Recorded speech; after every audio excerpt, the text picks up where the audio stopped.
Hello, my brother and sister of the nation. I welcome you all my Abu Ana YouTube channel. And today we are going to study very important topic. Topic is Charter Act of 1853. ये charter act of 1853 को आज हम लोग details में discuss करेगा। ये charter act का द्वारा क्या क्या प्रोविज़न इम्पोर्टेंट प्रोविज़न लिया गया है और उसमें क्या क्या न्यू पॉलिसी अडॉप्ट किया है, हम लोग उसको डिस्कस करते हैं। ये चार्टर एक्ट ऑफ 1853 जो पास किया जाता है during the time of Lord Dalhousie Lord Dalhousie का द्वारा ये एक जो पास किया जाता है, क्योंकि लॉर्ड डलहौजी का टाइम चलता है आपका 1848 से लेके 56 तक इसका टाइम पीरियड चलता है। और ये लॉर्ड डलहौजी का द्वारा क्या क्या इम्पोर्टेंट सोशल रिफॉर्म किया है, एजुकेशन रिफॉर्म किया है, वी हैव डिस्कस ऑलरेडी। और कल का लेक्चर में we have discuss the doctrine of lapse. Doctrine of lapse क्या है ये उसको भी हमने yesterday we have already discuss. तो इनका द्वारा से ये डॉक्ट्रिन ऑफ लैप्स भी पास किया जाता है और इसका समय में बहुत सारा रिफॉर्मेशंस होता है। तो वी हैव ऑलरेडी डिस्कस। आप अगर उस लेक्चर को नहीं देखा है, वो 2 लेक्चर को आप देखिएगा, तब आपको समझ में आएगा। तो ये जो चार्टर एक्ट ऑफ 1853 ये भी इनका द्वारा ही पास किया जाता है। He was pass this charter act of 1853। और ये चार्टर एक्ट ऑफ 1853 में क्या क्या इम्पोर्टेंस है हम लोग देखते हैं कि समझने के लिए कोशिश करते हैं। ठीक है, ये चार्टर एक्ट ऑफ 1853 का द्वारा जो 20 ईयर्स जो पहले चार्टर एक्ट जो सबसे पहले चार्टर एक्ट बनता है, कब बनता है 1793 से लेके आपका 1753 तक चार्टर एक्ट बनता है। और ये जब 1793 में चार्टर एक्ट जब बनाते समय में it was decided, it was fix 20 years तक जो कंपनी जो है रन करेगा। After the 20 years the company will renewal. 20 years का बाद, हर एवरी 20 ईयर्स का बाद कंपनी जो है रिन्यूअल करेगा। तो आपका 1793 का बाद में 1813 में भी आपका वो 20 ईयर्स का बाद वो रिन्यूअल होता है। और 1813 से लेके 1833 में भी ये लिखा होता है कि आगे 20 ईयर्स का बाद फिर रिन्यूअल होगा। उसका बाद 33 से 53 तक आपका 20 ईयर्स जिसका रिन्यूअल होता है। और ये जो चार्टर एक्ट ऑफ 1853 में ये 20 ईयर्स को रिन्यूअल करने के लिए है, स्पेसिफिक टाइम नहीं दिया जाता है। और यहाँ से पता चलता है कहीं ना कहीं sooner or later will take place crown rule in India. तो यहाँ से पता चल जाता है कहीं ना कहीं ब्रिटिश क्राउन का द्वारा, ब्रिटिश गवर्नमेंट का द्वारा कंपनी को रिप्लेस किया जाएगा। तो यहाँ से ऑलरेडी प्लान हो जाता है, the company will replace by the British crown. उस प्रकार से यहाँ से डिसाइड किया जाता है, यहाँ से पता चल जाता है। ठीक है, तो इसलिए यहाँ से 20 ईयर्स के लिए रिन्यूअल्स का जो स्पेसिफिक फिक्स नहीं किया जाता है। और उसका कारण से आगे आने वाला जो एक में डायरेक्ट आपका ब्रिटिश क्राउन टेक ओवर करता है। ठीक है, टेक ओवर करता है। तो आपका क्या हुआ है, ये जो आपका लॉर्ड डलहौजी का द्वारा ये जो इसमें आपका जो गवर्नर जनरल ऑफ इंडिया, जो गवर्नर जनरल का जो काउंसिल हुआ करता था, उसमें पहले एक ही फंक्शन चलता था। तो इस समय में ये एक का द्वारा से उसको separation power and separation function कर दिया है। सेपरेशन कहाँ कहाँ किया है, जो वन है एग्जीक्यूटिव फंक्शन अलग होगा एंड लेजिस्लेटिव फंक्शन अलग होगा। तो 2 सेपरेट फंक्शन किया गया है। और उस एक का द्वारा से आपको जानकारी होगा 1833 एक में, जो 1833 से पहले एग्जीक्यूटिव काउंसिल में आपका जो गवर्नर जनरल का एग्जीक्यूटिव काउंसिल में 3 मेंबर हुआ करता था। उसका बाद 1833 में एक लो मेंबर अपॉइंटमेंट करता है, और उसी लो मेंबर को अपॉइंटमेंट करके देयर वाज 4 मेंबर्स। जो 4 मेंबर्स में लो मेंबर में फर्स्ट लो मेंबर में अपॉइंटमेंट करता है लॉर्ड मकौले। लॉर्ड मकौले को अपॉइंटमेंट करता है ऐसे आपका ये लो मेंबर्स में, ठीक है। तो उसको भी फुल टाइम कर दिया है, द 4 मेंबर विल फिक्स। उसके बाद लेजिस्लेटिव जो फंक्शन है, लेजिस्लेटिव फंक्शन में जो एडिशनल मेंबर का अपॉइंटमेंट किया गया है, जो एडिशनल मेंबर्स में आपका 6 मेंबर का अपॉइंटमेंट करता है। और ये 6 मेंबर में से टू टू जज होगा। टू जज जो अपॉइंटमेंट किया जाएगा कहाँ से, बंगाल, जो supreme court, the supreme court of Bengal. Supreme court का जो चीफ जज है, चीफ जस्टिस है, चीफ जस्टिस को अपॉइंटमेंट किया जाएगा ऐसे जो जांच में। उसका बाद अदर्स जो जांच होगा, अदर जो जांच होगा उसको उसको भी अपॉइंटमेंट किया जाएगा। इट मीन्स जो सुप्रीम कोर्ट का 2 जज को, एक चीफ जज, चीफ जस्टिस और एक अदर जज को ऐसे अपॉइंटमेंट किया जाएगा लेजिस्लेटिव फंक्शन के लिए। और ये लेजिस्लेटिव फंक्शन को कहीं ना कहीं एग्जीक्यूट करेगा आपका एग्जीक्यूटिव फंक्शन, जहाँ पे 4 मेंबर्स है। और ये जो 4 मेंबर्स और ये लेजिस्लेटिव फंक्शन जो है कहीं ना कहीं गवर्नर को, गवर्नर जनरल को आपको रिपोर्ट करते रहेगा, ठीक है।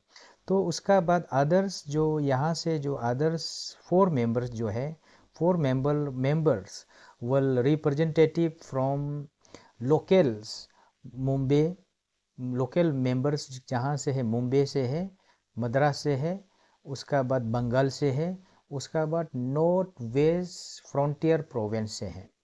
नॉर्थ वेस्ट फ्रंटियर प्रोविंस का मतलब है इस साइड में, जो इंडिया के इस साइड में होगा, तो वहाँ से आपको अपॉइंटमेंट किया जाएगा। और उसका जो मेंबर है कहीं ना कहीं इट शुड बी एक्सपीरियंस, उसका एक्सपीरियंस और क्वालिफिकेशन होना पड़ेगा। उसका क्वालिफिकेशन एग्जैक्टली जो सिविल सर्वेंट होना पड़ेगा, कुछ कुछ एक्सपीरियंस 10 इयर्स का होना पड़ेगा। उस प्रकार से उनको इस प्रकार से एक्सपीरियंस और क्वालिफिकेशन बना के भेजता है।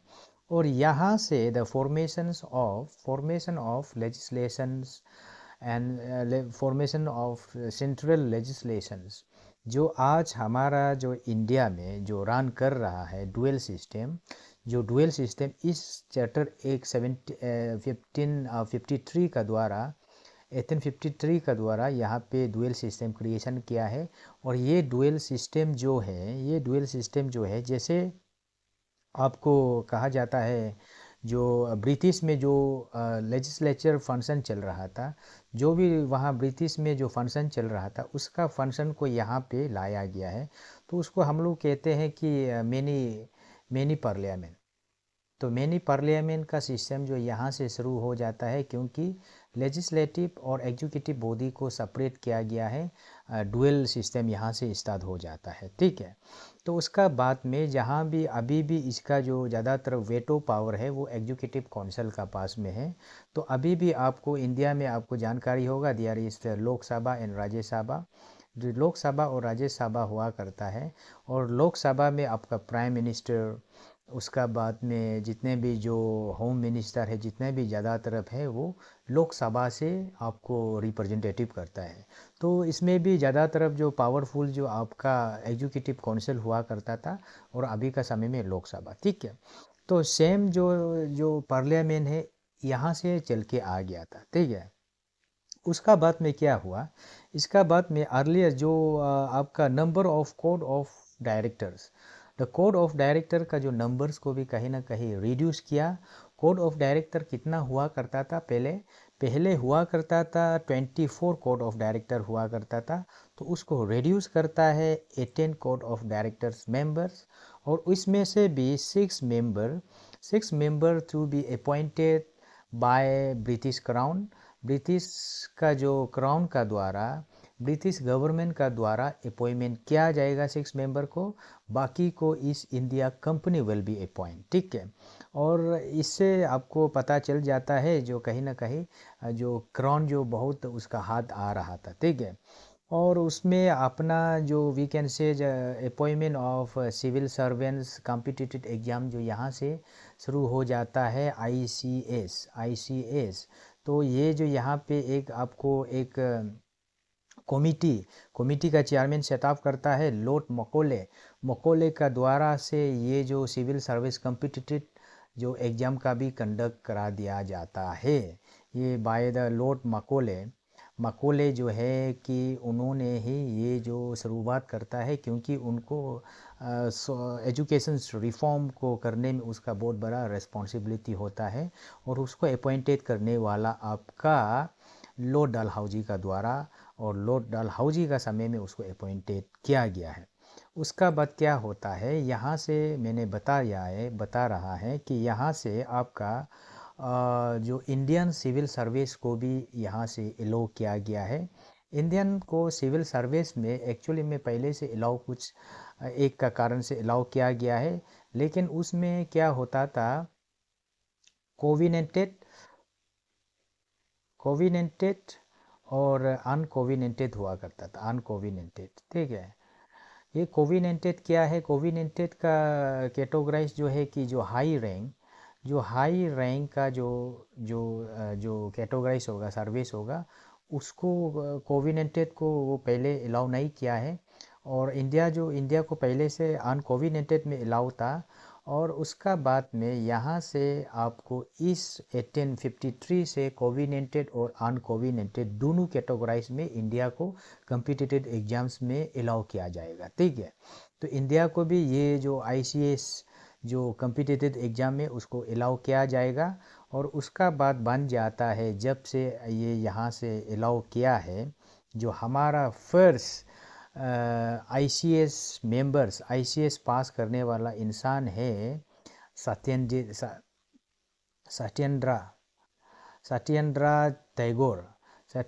टैगोर का द्वारा 1863 को ही was the first person who was clear the Indian civil service को सबसे पहला जो इंसान जिन्होंने क्रिएट किया है, उसका नाम है सत्येंद्रनाथ टैगोर का द्वारा ये जो फर्स्ट ICS पास हुआ। उसका बाद आने वाला धीरे धीरे करके सुभाष चंद्र बोस लोगों का द्वारा भी उसको क्लियर करता है। तो यहाँ से आपको ये कम्पिटिटिव एग्ज़ाम का शुरुआत किया है, और ये कम्पिटिटिव एग्ज़ाम शुरुआत करने के बाद बहुत सारा इंडिया लोग भी इस कोविनेंटेड और अनकोविनेटेड दोनों पोस्ट में एलिजिबल हो जाता है। और इंडिया लोग भी कहीं ना कहीं ये क्या नाम था आपका जो सर्विस में होता है, और सर्विस में कहीं ना कहीं ब्रिटिश का द्वारा सप्रेशन किया जाता था, और कोई और किसी ने तो रिजाइनेशन भी देता है। तो आगे आने वाला लेक्चर में उस चीज़ का हम लोग डिस्कस करेगा, जो एजुकेशन रिफॉर्म कैसे कैसे होता है, ठीक है। और इसमें आपको फाइनली जो रेगुलेट चार्टर एक्ट ऑफ 1853 में जो की पॉइंट है आपको जानकारी होना है कि यहाँ कोई भी स्पेसिफिक 20 इयर्स तक एक्सटेंशन नहीं किया है टाइम को लेके। उसका बाद कंपनी को यहाँ से कहीं ना कहीं टेक ओवर करने के लिए यहाँ से शुरुआत करता है, और यहाँ से कम्पिटिटिव एग्ज़ाम को स्टार्ट करता है। लॉर्ड मकोले उसका कमिटी होता है 1854 से। Lord Macaulay was committee of the ICS। उसका बाद में यहाँ से आपका रिप्रेजेंटेटिव और काउंसिल और लेजिस्लेटिव फंक्शन रूल कराता है। तो इस प्रकार से उनका जो ये आपका 1853 चार्टर एक जो है काफ़ी इम्पोर्टेंस है। उसमें क्या क्या प्रोविज़न है आपको याद करना होगा, और आपको याद करके जो भी एग्ज़ाम में इसका रिलेटेड बहुत सारा क्वेश्चंस आ जाता है, और आपको ये चीज़ जो जानकारी होना है, ठीक है। तो हम लोग जो नेक्स्ट लेक्चर में हम लोग मिलते हैं, और आज का क्लास को यहाँ तक कंक्लूड करते हैं। और कंक्लूड नहीं करने से पहले मैं आप लोगों से रिक्वेस्ट करना चाहूँगा, अगर आप मेरा जो ये यूट्यूब चैनल को सब्सक्राइब नहीं किया है अभी तक, I request do subscribe my YouTube channel and click the bell icon so that you can get notifications when I upload a new video, and we can connect to each other. Okay, thank you so much and study well.